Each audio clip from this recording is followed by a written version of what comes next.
અમદાવાદના બાપુનગર અને રખિયાલ વિસ્તારમાં અસામાજિક તત્વો બેફામ બન્યા હતા। જાહેરમાં રસ્તા પર તલવાર, છરી સહિતના હથિયાર સાથે રાખી ફરતા હતા। ખુલ્લેઆમ દાદાગીરી કરતા બીજા શખ્સ ફૈઝલની પોલીસે રામોલથી ધરપકડ કરી છે। આ ખુલ્લેઆમ દાદાગીરી કરતા લુખ્ખા તત્વોનો વિડીયો વાયરલ થયો હતો। બુધવારે રાતના સમયે અંગત દાવતમાં 6 જેટલા શખ્સો સલમાનની નામના વ્યક્તિની શોધ કરતા તેના ભાઈના પાન પાર્લર પર ગયા હતા, જ્યાં સલમાનની ખબર ન હોવાનું કહેતા આરોપીઓ વિફર્યા હતા। પોલીસે ઘટનાની જાણ કરવામાં આવી હતી। પોલીસે ઘટના સ્થળ પર જઈને સ્થિતિ કાબૂમાં લેવાનો પ્રયાસ કર્યો હતો। જોકે આરોપીઓએ પોલીસ કર્મચારીઓ સાથે પર ગેરવર્તણૂક કરી હતી, જેનો વિડીયો પણ વાયરલ થયો હતો। સમગ્ર ઘટનામાં પોલીસે હથિયાર સાથે દાદાગીરી કરતા 6 શખ્સો સામે ગુનો નોંધ્યો છે, તો સમીર ઉર્ફે ચીકણા નામના આરોપીની ધરપકડ કરવામાં આવી છે। અન્ય ફરાર આરોપીની શોધખોળ પોલીસે હાથ ધરી છે। જોકે આરોપીઓ વિરુદ્ધ અગાઉ પણ પાસા સહિતના ગુના નોંધાયેલા હોવાનો ખુલાસો થયો છે।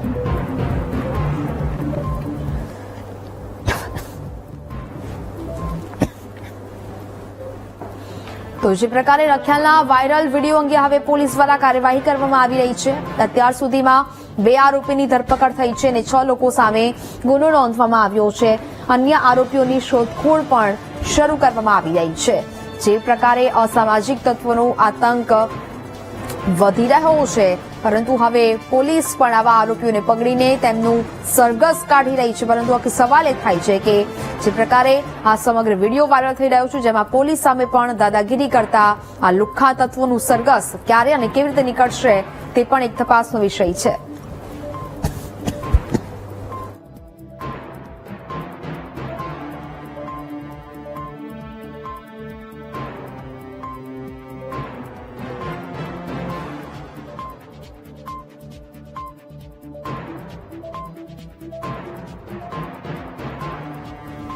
તો પોલીસ સામે દાદાગીરીના એક બાજુ આ દ્રશ્યો અને બીજી બાજુ લુખ્ખા તત્વોની ધરપકડ કરવામાં આવી તેના દ્રશ્યો।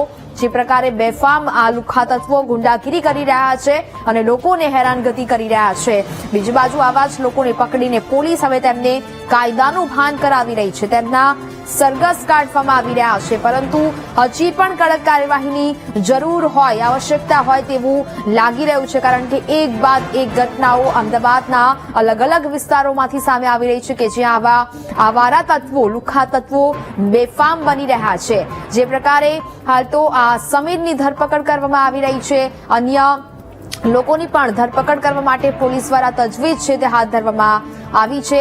આરોપી ફૈઝલ સકંજામાં આવી ગયો છે અને તેની પણ આરોપી દ્વારા ધરપકડ કરી લેવામાં આવી છે। લુખ્ખા તત્વોને કાયદાનું ભાન કરાવવા માટે તેમની સામે કડકમાં કડક પગલાં ભરવામાં આવે તેવી પણ માંગ હાલ સ્થાનિકો દ્વારા કરવામાં આવી રહી છે। એ બાજુ અમે દ્રશ્યો આપને બતાવી રહ્યા છીએ કે કેવી રીતે પોલીસ સામે દાદાગીરી કરવામાં આવી, પોલીસને પણ છરી બતાવવામાં આવી અને ત્યારબાદ જાહેર રસ્તા પર તલવાર વડે લોકોનામાં ભયનો માહોલ છે તે ફેલાવવાનો પ્રયત્ન કરવામાં આવ્યો। બીજી બાજુ એ જ ફૈઝલની ધરપકડ છે તે કરી લેવામાં આવી છે કે જે થોડા સમય પહેલા જાહેર રસ્તા પર તલવાર લઈને લોકોને ડરાવવાનો પ્રયત્ન કરી રહ્યો હતો અને બીજી બાજુ પોલીસ હવે એક્શન મોડમાં આવી છે અને પોલીસ દ્વારા ફૈઝલની ધરપકડ કરી લેવામાં આવી છે। આ તમામ ગુનેગારો છે તે હાલ તો ગુનાહિત ઇતિહાસ ધરાવતા હોવાની પણ વિગતો છે તે બહાર આવી રહી છે। પોલીસ હવે આવા લોકોને કાયદાનું ભાન કરાવે તે ખૂબ જ જરૂરી બન્યું છે, કારણ કે અમદાવાદના અલગ અલગ વિસ્તારોમાં આ પ્રકારના વિડીયો છે તે સામે આવી રહ્યા છે અને તેને જ લઈને આવારા તત્વો છે, ગુંડા તત્વો છે, તેમનામાં કાયદાનું જ્ઞાન આવે, કાયદાનું ભાન પડે તે પ્રકારની કાર્યવાહી હવે પોલીસ કરે તે ખૂબ જ આવશ્યક બની છે। લોકોમાં ભયનો માહોલ ઉભો કરવો, લોકોને ડરાવવા, ધમકાવવા, લોકો પર હુમલા કરવા અને આ પ્રકારના કૃત્યો આરોપીઓ દ્વારા કરાય છે। કરી છે હાલ તેને જે છરી મારેલી હાલતમાં તેને પકડવામાં આવ્યો હતો, અત્યારે તેને હોસ્પિટલમાં સારવાર માટે લઈ જવામાં આવી રહ્યા છે। સમગ્ર ઘટનાની વાત કરીએ તો જે પ્રકારે સમગ્ર ઘટના બની હતી જેને લઈને તપાસ કરવામાં આવી રહી છે બાપુનગર અને રખિયાલ વિસ્તારની અંદર આ જે તકરાર ચાલતી હતી ફઝલ અને જે સમીર ઉર્ફે જે અન્ય જે આરોપીઓ જે છે તેઓ દ્વારા જે આતંક મચાવવામાં આવ્યો હતો, હથિયારો સાથે જાહેર રોડ ઉપર તેઓ નીકળ્યા હતા અને આતંક મચાવ્યો હતો. એટલી જ વાત નહીં, પરંતુ જ્યારે પીસીઆર વાન ઘટના સ્થળે પહોંચી હતી ત્યારે પીસીઆર વાનમાં પણ તોડફોડ કરવા માટેના પ્રયત્નો કર્યા હતા અને કાચ તોડી દેવામાં આવ્યો હતો. આજે અસામાજિક તત્વોની વાત કરવામાં આવે તો આજે સરવર ઉર્ફે કડવા, જે મુખ્ય આરોપી તરીકે ફઝલ જે છે, અન્ની રાજપૂત, અલ્તાફ ઉર્ફે જુમૂન, મહેફૂઝ અને સમીર ઉર્ફે ચિકનો, આ તમામ આરોપીઓ દ્વારા એક સલમાન નામનો જે આરોપી જે હત્યા કેસની અંદર જે પેરોલ જમ કરીને બહાર આવ્યો હતો તેને શોધવા માટે રખિયાલમાં ફરી રહ્યા હતા હથિયારો સાથે. તેના ભાઈને પણ તેના વિશે જાણ કરી હતી, પરંતુ તેના ભાઈએ પોલીસે જાણ કરતા તેઓ જ્યારે પીસીઆર વાન પોલીસથી પહોંચી હતી તો પોલીસ કર્મચારીઓ સાથે દાદાગીરી કરી હતી અને છરી બતાડીને પોલીસને ભગાડ્યા હતા. આજે વિડીયો સોશિયલ મીડિયા પર વાયરલ થયા બાદ પોલીસની ટીમ ઘટના સ્થળે પહોંચી હતી. 2 ગુના દાખલ કરવામાં આવ્યા છે. બાપુનગર અને રખિયાલમાં ગુના દાખલ કરીને હાલ 2 આરોપીની ધરપકડ કરવામાં આવી છે. સમીર અને ફઝલ નામના બંને આરોપીઓને પકડવામાં આવ્યા છે. જ્યારે ફઝલની વાત કરીએ તો પીસીબી અને ક્રાઇમ બ્રાન્ચની ટીમ સંયુક્ત રીતના જ્યારે આરોપીને શોધી રહી હતી ત્યારે તે રામોલમાં છુપાયો હોવાની માહિતી મળી હતી. જ્યારે પોલીસની ટીમ ત્યાં રામોલ પહોંચી હતી ત્યારે ફઝલને છરી વાગેલી હતી. તેને છરી વાગેલી હાલતમાં મળી આવ્યો હતો. જુમેદ નામના આરોપી સાથે તેની તકરાર થઈ હતી અને બંને વચ્ચે ઝઘડો થતા તેને છરી મારવામાં આવી હતી. હાલ તો આ કેસમાં બાપુનગર પોલીસે ફઝલની ધરપકડ કરી છે. જે ફઝલની વાત કરીએ તે ગુનાહિત ઇતિહાસ ધરાવે છે. એક આરોપી તો 44 થી પણ વધુ ગુના તેની વિરુદ્ધ નોંધાઈ ચૂક્યા છે. મારામારી અને અન્ય ગુનાઓમાં જે કુખ્યાત હોવાનું ખુલ્યું છે. હાલ તો સમગ્ર મામલે પોલીસ તપાસ કરી રહી છે. બિલકુલ થી અનિતા, પરંતુ સવાલ અહીંયા એ થઈ રહ્યો છે કે જ્યારે આવા ગુંડા તત્વો, આવા આવારા તત્વો છે તે પોલીસ સામે અગર શરી બતાવી શકતા હોય તો પછી સામાન્ય જનતા છે, સામાન્ય નાગરિકો છે, તેમનામાં કેટલો ડરનો માહોલ જોવા મળી શકતો હોય, તેમને કેટલો ભયનો માહોલ ફેલાવતા હોય આવા આવારા તત્વો, ગુંડા તત્વો. એટલે કે હવે એવું આવશ્યક બની જ ગયું છે કે આવા ગુંડા તત્વો છે, લુખ્ખા તત્વો છે, તેમના વિરુદ્ધ કડકમાં કડક કાર્યવાહી થવી જોઈએ, તેમના સરઘસો તો નીકળવા જ જોઈએ અને બીજી બાજુ કાયદાનું ભાન આ લોકોને કરાવવું જ પડશે. હવે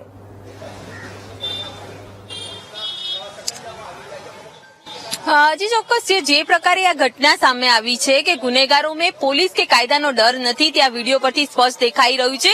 કારણ કે જે પ્રકારે પોલીસની પીસીઆર વાન ઘટના સ્થળે પહોંચે છે અને ત્યારે અસામાજિક તત્વો હથિયારો સાથે પોલીસને ધમકી આપતા જોવા મળી રહ્યા હતા અને તેઓને પોલીસનો કોઈ ડર ના હોય તેવું વર્તન કરી રહ્યા હતા. જે વિડીયોમાં જોઈ શકાય છે કે જે ફઝલ, જે લાલ કપડામાં જોવા મળી રહ્યો હતો વિડીયોમાં, તે આરોપી પોલીસને છરી બતાવીને ત્યાંથી ભગાડવાનું કહી રહ્યો હતો. પરંતુ જ્યારે આ પ્રકારના આતંક મચાવવા સાથે અને અસામાજિક તત્વોએ જે પોલીસનો ડર નહીં હોવાનો જે વિડીયો સોશિયલ મીડિયા પર વાયરલ થયો હતો, જેને લઈને પોલીસે હાલ તો કડક કાર્યવાહી હાથ ધરી છે. 2 આરોપીઓ સમીર અને ફઝલની ધરપકડ કરવામાં આવી છે, જ્યારે અન્ય આરોપીઓ હાલ વોન્ટેડ છે, તેઓની તપાસ કરવામાં આવી રહી છે.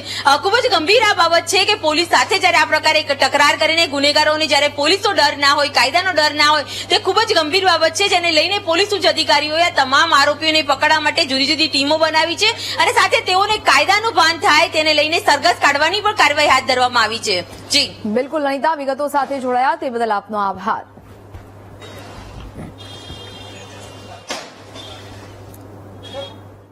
ખ્યાલ અને બાપુનગર પોલીસ સ્ટેશન વિસ્તારમાં રાત્રે એક બનાવ બનેલો, જેમાં આરોપીઓ હથિયાર સાથે રખિયાલ વિસ્તારમાં રહેતા એક સલમાન કરીને છે એના ભાઈના ગલ્લા પર ગયેલા અને ત્યાં જઈને સલમાન વિશે હકીકત પૂછ્યા કે સલમાન ક્યાં છે. એમને અગાઉ અદાવત હશે તો એના ભાઈએ કહ્યું કે મને ખ્યાલ નથી, તો ઉશ્કેરાઈ ગયા અને ગાળાગાળી કરી અને તરત જ સલમાનના ભાઈ ઉપર આ લોકોએ તલવાર સાથે એસોલ્ટ કરેલો અને ત્યાંથી એ ફરિયાદી જે છે એ ભાગી ગયેલો. ત્યારબાદ એણે પોલીસમાં 100 નંબર પર ડાયલ કર્યો. 100 નંબર પરથી પોલીસ વાન સ્થળ પર પહોંચેલી અને એ વખતે આ લોકોએ પોલીસ કર્મચારી એમની ફરજમાં રૂકાવટ કરી અને પોલીસની ગાડી પર પણ એસોલ્ટ કરેલો હતો અને સાઇડ મિરર તેમજ ફ્રન્ટ ગ્લાસ તોડી નાખેલો હતો, જે બાબતે પણ બાપુનગર પોલીસ સ્ટેશનમાં ગુનો રજીસ્ટર કરવામાં આવ્યો છે. અને આ બાબતે એક આરોપીની તાત્કાલિક ધરપકડ કરવામાં આવી છે અને બાકીના આરોપીઓ જે બાકી છે પકડવાના એના માટે પણ તજવીજ ચાલુ છે. ગઈકાલે અમદાવાદ શહેરના ઝોન 5 વિસ્તારમાં બાપુનગર પોલીસ સ્ટેશનમાં એક બનાવ બના છે, જે શરૂઆતમાં રખિયાલ પોલીસ સ્ટેશનમાંથી એક કંટ્રોલમાં વર્દી આવી હતી. અમુક લોકો તલવાર લઈને ફરે છે, એના લીધે ત્યાં રખિયાલ પોલીસ સ્ટેશનની મોબાઈલ 2 ત્યાં ગઈ. ત્યાં ખબર પડી કે એ લોકો ત્યાંથી નીકળી ગયા છે અને બાપુનગર પોલીસ સ્ટેશનની હદ વિસ્તારમાં આવી ગયા છે. અને પાછળ જ્યારે રખિયાલ 2 મોબાઈલ વાન ત્યાં પહોંચી, ત્યાં અમુક લોકો તલવારો સાથે, તીક્ષ્ણ હથિયારો સાથે ત્યાં હતા અને જે કાર્યવાહી રખિયાલ 2 મોબાઈલને કરવી જોઈતી હતી, આરોપીઓને ત્યાં એ કરી નથી. એના બદલ 2 જો પોલીસ સ્ટાફ ત્યાં રખિયાલ મોબાઈલમાં હતા એને પણ સસ્પેન્ડ કરવાની કાર્યવાહી કરવામાં આવી છે. સાથે સાથ જે છે આરોપીઓના નામ આ 2 ફરિયાદોમાં રાઇટિંગ અને અટેમ્પ્ટ ટુ મર્ડરની 2 ફરિયાદ થઈ છે, એક રખિયાલ પોલીસ સ્ટેશનમાં અને એક બાપુનગર પોલીસ સ્ટેશનમાં, જેમાં 6 આરોપીઓ છે અને 6 માંથી 2 મુખ્ય આરોપીઓને લેવામાં અટક કરવામાં આવી ગયા છે અને બાકી 4 માટે ટીમો તમામ પોલીસ સ્ટેશન્સની કાર્યરત છે અત્યારે અને ટૂંક સમયમાં એને પણ પકડી લેશું. આ જો 4 જે આરોપીઓ છે, 6 આરોપીઓ છે ટોટલ, એના ઘણા બધા શરીર સંબંધીઓ ગુનાઓ પણ છે અને સાથે સાથે અમુક પાસાઓ પણ થઈ છે. એક આરોપી ફઝલ છે જેની 2 વખત પાસા પણ થઈ છે ભૂતકાળમાં. અલ્તાફની 6 પાસા થઈ છે અને સર્વર જે આરોપી છે એની 3 પાસા થઈ છે. સમીરની 1 પાસા થઈ છે. આ બધાઓ વિરુદ્ધમાં ઘણા બધા શરીર સંબંધી ગુનાઓ છે અને આ 4ને જે પકડવાની બાકી જે કામગીરી છે આ પણ ટૂંક સમયમાં પૂરી કરવામાં આવશે. અત્યારે અમને આ ગુનામાં જે આરોપીઓની પકડવાની કાર્યવાહી ચાલુ છે અને જેમાં ગંભીર અને ઉપર અમને કલમ કાયદાકીય રીતે લગાવી શકે આમાં પ્રોસેસ કરવામાં આવશે.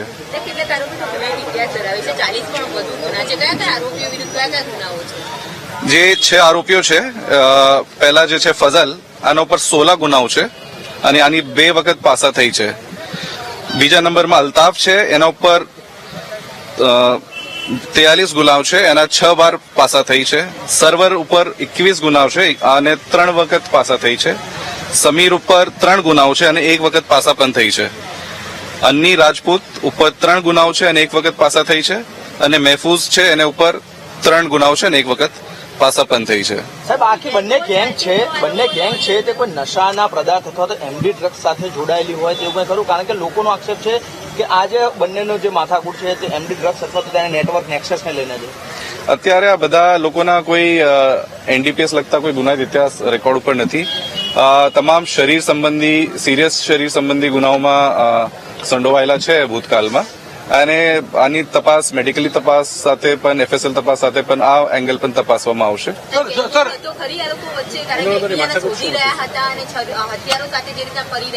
નહીં, અત્યાર સુધીમાં કોઈ આ રીતની મોડસ ધ્યાનમાં આવેલ નથી.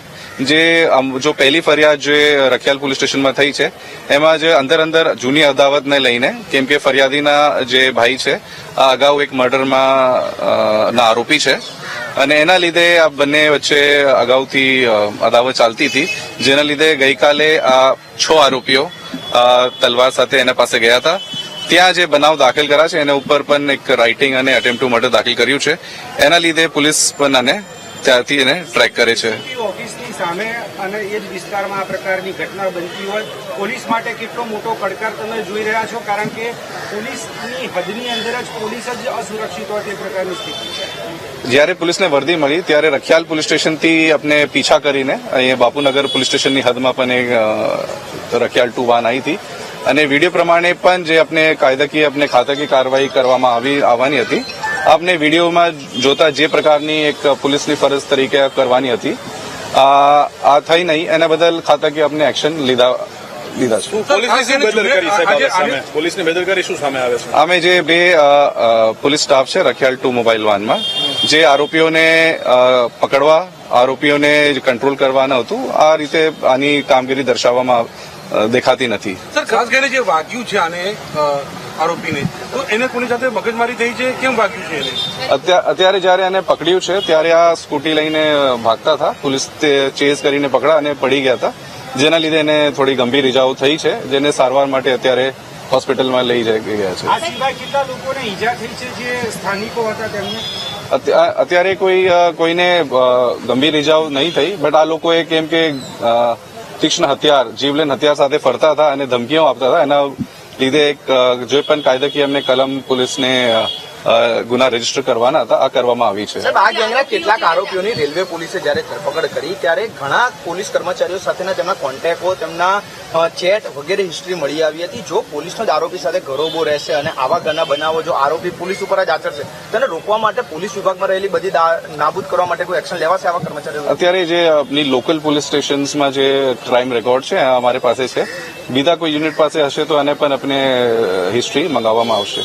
કેટલા આરોપીઓ છે, કેટલી ટીમો બનાવી છે, ક્યાં શોધખોળ ચાલી રહી છે? અત્યારે 4 આરોપી જે બાકી છે અને ટૂંક સમયમાં લઈ લેશું કેમ કે આપણે લોકલ ઝોન 5 ની પણ ટીમ્સ છે, ઝોન 6 ની પણ ટીમ્સ છે, ક્રાઇમની પણ ટીમ્સ છે અને એકદમ આ લોકોના જે પણ મળવાવાળા છે, પરિવારજનો છે અને પાસે પણ આપણે તપાસ કરીએ છીએ. એક ખાલી અફવા ફેલાઈ રહી છે કે પોલીસ ડરીને ભાગી રહી છે, તો આ વાત ઉપર સ્પષ્ટતા કરશો? ભાગી ગઈ હતી, નથી ભાગી, શું જે પોલીસ સ્ટાફ છે રખિયાલવાન અને અમે પૂછી રહ્યા છે અને ક્યાં કારણ હતા અને વધુ ફોર્સની માંગણી કરી હતી અને એના જે પ્રાથમિક જે કરવો હતો આ દર્શાવતા નથી એટલા માટે મેં એક્શન લીધું છે. આરોપીઓ અગાઉ બી પોલીસ ઉપર હુમલો કર્યો છે, એવા કેટલા આરોપીઓ છે આ કેસમાં જેને ફરીથી પણ હુમલો કર્યો છે? અત્યારે પ્રાથમિકમાં છે અને ભૂતકાળમાં પોલીસ ઉપર પણ અટેક કરવાના ટેવવાળા છે અને પ્રાથમિક અમે ડિટેલ્સમાં જોઈને અમને આપને માહિતગાર કરશું. Thank you sir. Thank you. Sir, ખાલી ગુનાઓનું લિસ્ટ આપો. ખાલી ફોટો એક મેં આપકો દેતા હું. તમારે લેવાની છે હિન્દીમાં?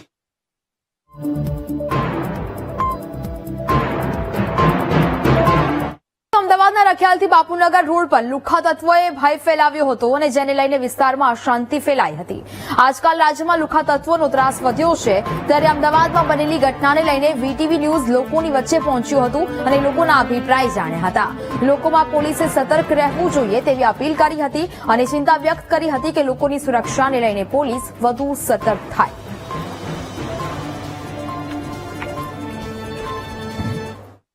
દિવસે દિવસે બધો ક્રાઇમ એટલો વધી રહ્યો છે કે ગમે ત્યારે ગમે તે વસ્તુ ગમે ત્યાં થાય છે. કોઈ ભરોસો જ નથી અને કોઈની વ્યવસ્થા નથી. બધી વાતો તો બહુ થાય છે કે આમ તેમ ફલાણ ઢીક અમે બધું કરી રહ્યા છે, બધું આમ છે, સેફટી પર્પઝ છે, પેલું છે, પણ આપણને કંઈ દેખાતું નથી. લોકો અત્યારે રાત્રે બી નીકળવામાં હવે ગભરાય છે. બીજું મેન લેડીઝોને તકલીફ બહુ પડે છે. અત્યારે લેડીઝોની અત્યારે શું છે કે એમની જે સલામતીની વાતો છે એની અંદર એ લોકો અત્યારે અનુભવ એવો કરી રહ્યા છે કે અમારી કોઈ વ્યવસ્થા, અમારા માટે સેફટીની કોઈ વ્યવસ્થા નથી. એવું લાગે છે આજે વારંવાર ન્યૂઝપેપર અને ટીવીની અંદર આપણે બધા અખબારોમાં જોતા હોઈએ છીએ. ક્યાંક રેપની ઘટના બને છે, ક્યાંક ગુંડાગર્દી થાય છે, ક્યાંક મારામારી થાય છે, ક્યાંક ચોરીના બનાવો બનતા હોય છે, જ્વેલર્સમાં રોબરી થતી હોય છે. તો આવા તત્વો બેફામ બની ગયા છે. તો અત્યારે હાલની પરિસ્થિતિ જોતા તો એવું લાગે છે કે કાયદો ખાલી નામનો જ રહ્યો છે. જે લોકો કાયદાના ડરમાં છે અથવા જે લોકો સીધા છે, કાયદો એના માટે જ છે ને એ જ લોકો માને છે. બાકી જેની પાસે વગ છે, જેની પાસે પૈસાનો પાવર છે, જેની પાસે મોટું નેટવર્ક છે, એવા લોકો તો જાણે કે કાયદાનો ખુલ્લેઆમ બહિષ્કાર કરતા અને ખુલ્લેઆમ કાયદાનો તોડતા હોય એવું લાગી રહ્યું છે. કાયદાનું સંચાલન અને કાયદાનો અમલ જે છે એની અંદરમાં ભેદભાવપૂર્વકની નીતિથી થઈ રહ્યું હોય એવા પ્રકારવાળો અનુભવ થાય છે કે સીધી અને સરળ પ્રજા છે એ કાયદાના સકંજાની અંદરમાં પીસાય છે અને જે લોકો બદમાશી કરે છે, જે લોકો ગુંડાગર્દી કરે છે, જે લોકો આપખુદશાહી કરે છે અને જે પોતાના બળ ઉપર બળ પ્રયોગ કરી અને આમ પ્રજાની અને બીજી કાયદો અને વ્યવસ્થાને ડિસ્ટર્બ કરવાનું જે કામ કરી રહ્યા છે એના બાબતમાં અમદાવાદ પોલીસને બહુ સતર્ક થઈ અને આ ભેદભાવપૂર્વકની જે કાર્યવાહી છે એને મિટાઈ અને આમ પ્રજાને પોતાના નિર્ભય રીતે જીવી શકાય એવા પ્રકારના વાતાવરણની બહુ જ તાતી જરૂરિયાત લાગી રહી છે.